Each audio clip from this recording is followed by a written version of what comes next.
He was always ready to fly too high. And in the end, the wings of fortune proved for him, like those of Icarus, to be made of nothing more substantial than wax and feathers. And like Icarus, when he flew too close to the sun, they melted. And the man whose fame exceeded the most illustrious filmmakers of today spent the last 17 years of his life shunned by the film industry he had created.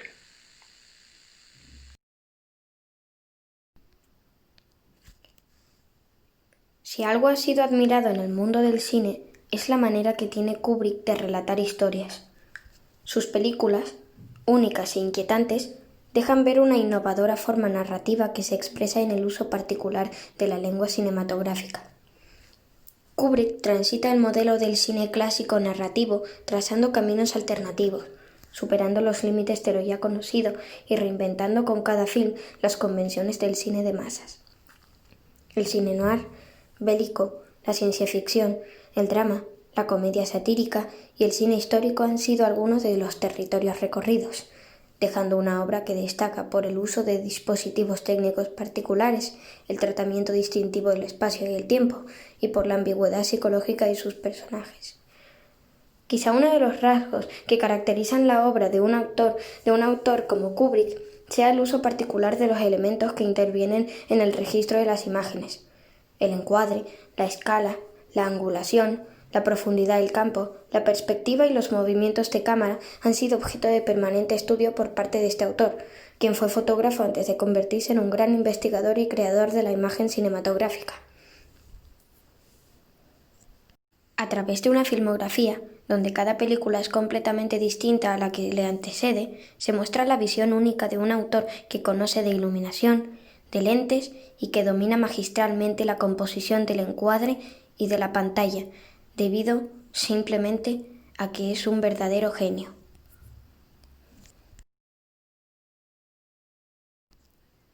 Pero si de toda su larga y conocida filmografía tuviese que escoger una que considero especialmente una obra de arte, esa sería sin duda alguna, de las muchas obras de arte que este genio tiene, Barry Lyndon.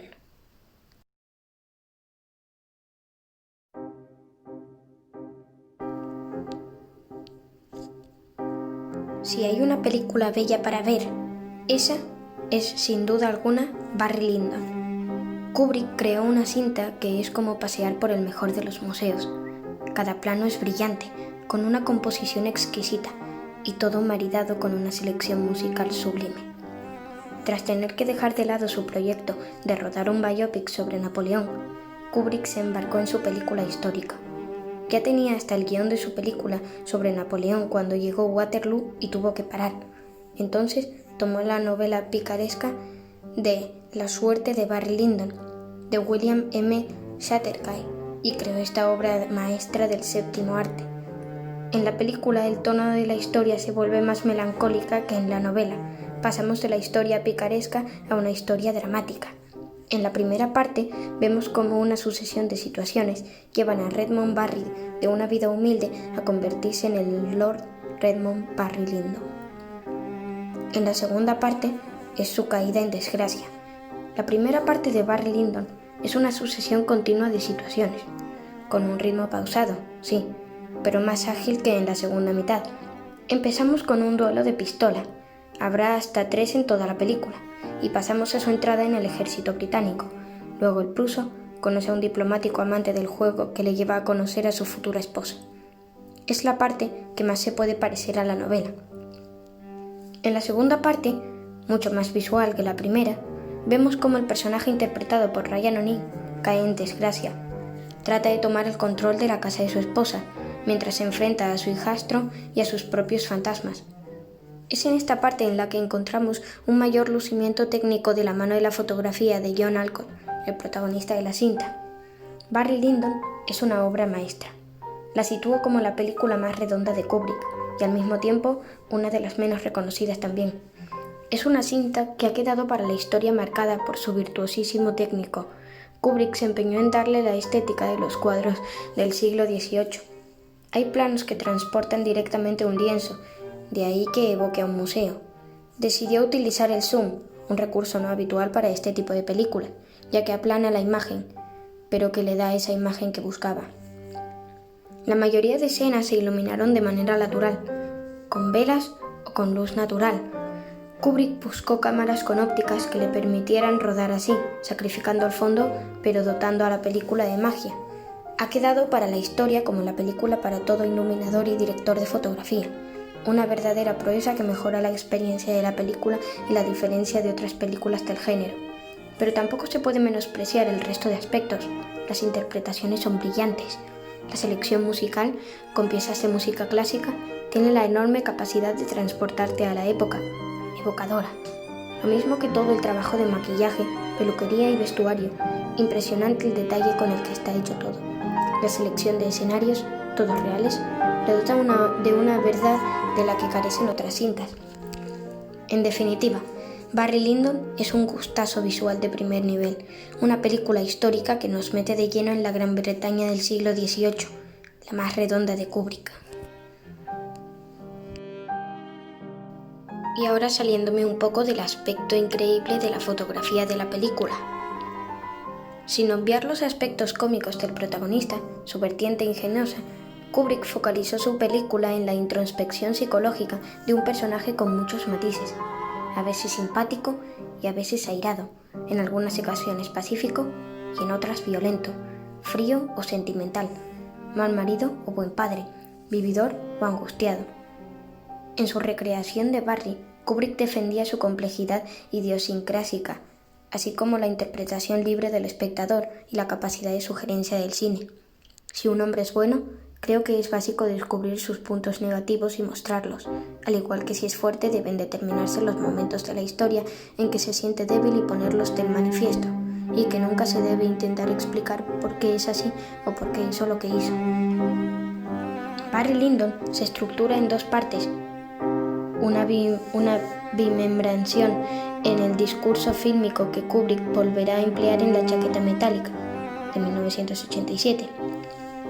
El cineasta estadounidense explicita con los títulos del contenido de cada bloque denominaciones largas en consonancia con la narrativa realista europea del siglo XVIII y XIX. Así, la parte primera, de cómo Redmond Barry adquirió el título de Barry Lyndon, bloque de ascenso social del protagonista, que desde una condición humilde llega a una relación sentimental con una condesa inglesa que le pondrá en contacto con la aristocracia. En este primer bloque existe un predominio de escenas al aire libre, hay cierta importancia de los conflictos bélicos y varias pinceladas cómicas. La segunda parte se enuncia con el siguiente titulado, donde se narran los infortunios y desgracias que acontecieron a Redmond Barry. En este bloque se aborda la decadencia personal y social de Barry, un matrimonio caótico, una vida disoluta, un hijo querido que fallece, un duelo con consecuencias funestas, la mutilación y la expulsión de las esferas elevadas de la sociedad en la que nunca se integra del todo. Se distingue el segundo bloque por la tensión dramática y las secuencias en interiores. El poder lo seguirán detentando aristócratas y religiosos, la condesa, Lord Bullingdon y el reverendo, pero ellos tampoco serán eternos.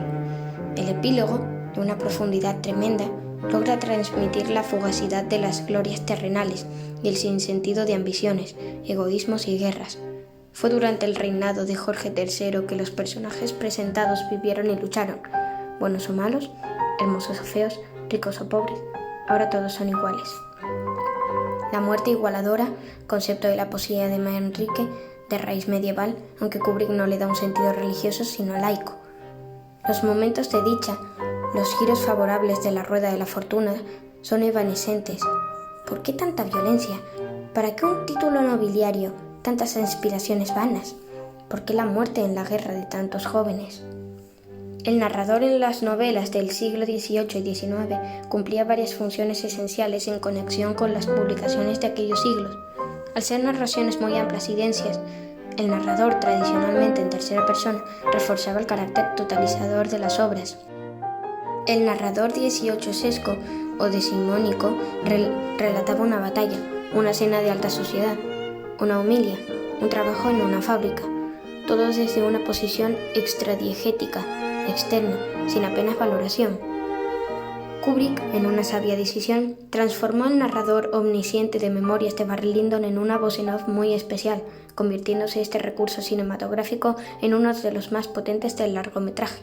En Barry Lyndon, la voz en off presenta de forma sutil un carácter valorativo en dos ámbitos fundamentales: el humanismo ético en contra de las guerras, que se ve acompañado por cierto escepticismo sobre la aristocracia y los deseos de Barry de ascender en el escalafón social; por otra parte, el aprecio que muestra por el protagonista, su estimación hacia Barry por encima de sus fracasos, su alegría por sus éxitos momentáneos.